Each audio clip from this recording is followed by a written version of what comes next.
कहते हैं उस दौर में अकेला हज्जाज बिन यूसुफ को भी बशारा सुना है, फिर वो भी ताबी था, वो भी जन्नती है। भाई हम किसी की जन्नत जहन्नम का फैसला नहीं करते, ये अल्लाह ताला के बाद।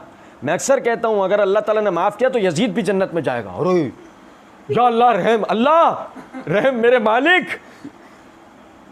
क्या हुआ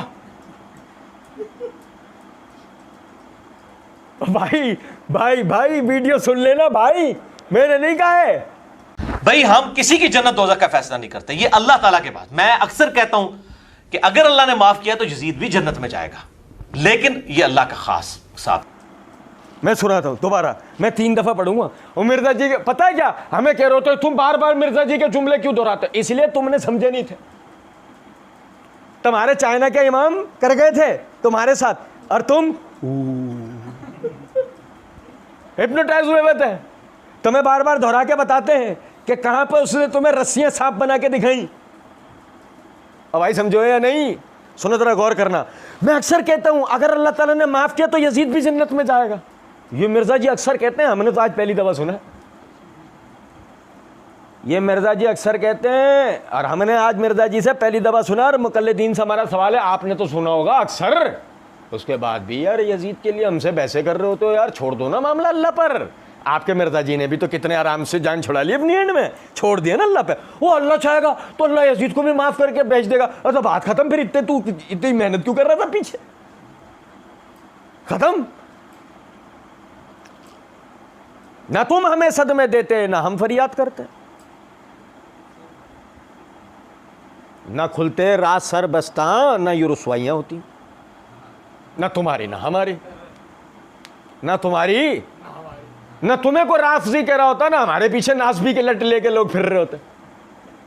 करते नहीं ना मिर्जा जी तुम। सुनो जरा बात। हाँ मैं फिर कह रहा हूं, याद रखना हमने नहीं कहा। कहा किसने? खुद मौसूफ चाइना के इमाम मिर्जा जहलमी साहब ने। अल्लाह ताला ने माफ किया तो यजीद भी जन्नत में जाएगा, लेकिन ये अल्लाह ताला का खास साथ खास है। हम भी कहते हैं वाकई भाई अल्लाह चाहेगा तो यजीद भी जन्नत में जाएगा, ठीक है ना? हमें कोई बहस नहीं है जन्नत जहन्नम में। अच्छा वैसे ये कहते हैं जी उसकी जिम्मेदारी, वो बेचारा उधर बैठा था। अच्छा मैं ये रिवायतें सुनाते हैं कि हज़रत उमर ने कहा फुरात के किनारे कुत्ता भी मर जाए तो मेरी जिम्मेदारी है, कहते हैं ना। तो यजीद की हुकूमत में हुसैन मर जाए तो कोई जिम्मेदारी नहीं है। व्हाट नॉनसेंस दिस यार, क्या दोगली पॉलिसी है? कुत्ता मर जाए तो हज़रत उमर कह रहे हैं मेरी जिम्मेदारी है। यजीद के दौर में अहले बैत मर जाए वो कहते हैं जी जिम्मेदारों ने तो नहीं मारिया है ना। ये दोगली पॉलिसी बनाई हुई है इन लोगों ने, ये झूठे दिफा हैं। अच्छा वैसे ही कहते हैं जी उसकी क्या जिम्मेदारी, वो बेचारा उधर बैठा था। अच्छा हमें ये रिवायतें सुनाते हैं हज़रत उमर ने कहा है फरात के किनारे कुत्ता भी मर जाए मेरी जिम्मेदारी है, कहते हैं ना। तो यजीद की हुकूमत में हुसैन मर जाए तो कोई जिम्मेदारी नहीं है। व्हाट नॉनसेंस दिस यार, क्या दोगली पॉलिसी है? कुत्ता मर जाए तो हज़रत उमर कह रहे हैं मेरी जिम्मेदारी है। यजीद के दौर में अहले बैत मर जाए वो कहते नहीं उन्होंने तो नहीं मारा ना जी। ये दोगली पॉलिसी बनाई हुई है इन लोगों ने, ये झूठे दिफा हैं। अच्छा जी देखें, अच्छा वैसे कहते हैं उसकी जिम्मेदारी ने वो बेचारा उधर बैठा था। हम भी कह रहे हैं कि कौन कहता कौन है। मिसाल हम मजमे में बैठे होते तो हम इधर उधर देख रहे होते कि कहता कौन है, तो वो आखिर में वही समझ में आता है जो कान में बोल रहा होता है। अल्लाह मैं तेरे बंदों को बहकाऊंगा दाएं से बाएं से, सामने से पीछे से ऊपर से। कौन कह रहा है? हमें तो कोई कहता हुआ नहीं मिला भाई। एक बात है जैसे। अच्छा फिर एक गौरतलब नुकता है, कहते हैं और भाई वो फिर हमें हदीसें सुनाते हैं कि हज़रत उमर ने कहा फरात के किनारे कुत्ता भी मर जाए तो मेरी जिम्मेदारी। पता नहीं ये भी वही सुना रहे होंगे। हम कहते हैं कि सैयदना उमर रज़ियल्लाहु अन्हु की कुत्ता उनकी जिम्मेदारी क्यों होगा? ला युकल्लिफुल्लाहु नफ्सन इल्ला वुसअहा। हमने किसी जान पर उसकी बर्दाश्त से ज़्यादा बोझ नहीं रखा। कहाँ है रवायत कि कुत्ता भी मर जाए? क्यों उमर की जिम्मेदारी होगी? किसी की भी नहीं होगी जिम्मेदारी। फरात के आगे कुत्ता मरे कहीं भी मर जाए। उमर रज़ियल्लाहु अन्हु जो मुकल्लिफ बनाए गए वो अपनी रियाया के अपने मुसलमानों के मुकल्लिफ हैं और अपनी हुदूद के अंदर आने वाले जिम्मियों के वो जो है मुकल्लिफ हैं। आप कुत्ते बिल्लियों के मुकल्लिफ क्यों होंगे? खामखा मिर्जा जी अपने खानदान वालों को घसीट लाए। कहते हैं कि जी वो तो यजीद की हुकूमत में हुसैन मर जाए तो उसकी जिम्मेदारी नहीं है। व्हाट नॉनसेंस दिस यार, क्या दोगली पॉलिसी है? मिर्जा जी वाकई ये बिल्कुल दोगली पॉलिसी है। जिसकी हुकूमत में जो मरे वो उसकी जिम्मेदारी होता है, उसको जो है वो कत्ल का जवाब देना होता है। ऐसा है? चीयर्स।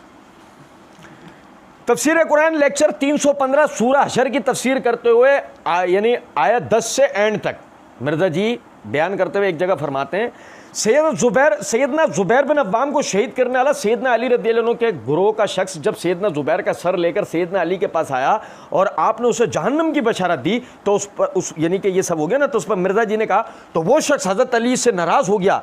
हज़रत अली ने कहा कि क्या मैंने तुझे हुक्म दिया था, जब मैंने उनको जाने दिया तो तूने ये काम क्यों किया? तो फिर वो खारजी हो गया।